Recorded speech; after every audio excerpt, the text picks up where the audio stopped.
Good morning, guys! Ayan, sahod na naman sa mga nakaabang dyan sa utang ko. Baka pwede nyo naman abangan yung pagbayad ko para naman yung ikikismis nyo dyan. Siyempre, gantahan nyo na rin minsan, kahit paminsan-minsan lang. Abangan nyo naman yung pagbayad ko. Tayo eh. Minsan kasi magkismis din kayo ng good vibes. Huwag naman puro bad. Diba? Abangan nyo ha.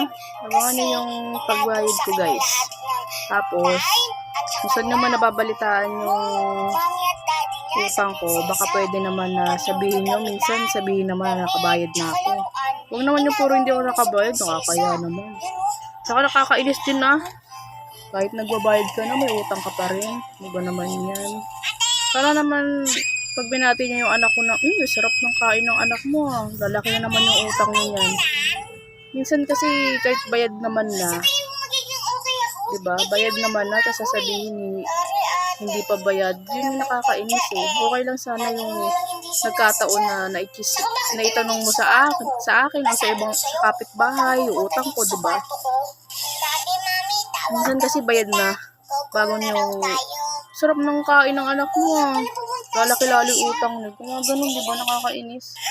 Kaya yung nagbabalita naman dyan na, na may utang pa ako, abangan nyo ngayon, guys. Abangan nyo ha, ibalita nyo naman na nakabayad na ako.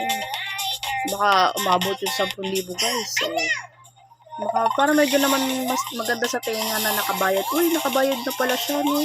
Buti po siya, kahit paano, nakaraos-raos na. Diba, ang sarap pakinggan. Kahit isang beses lang.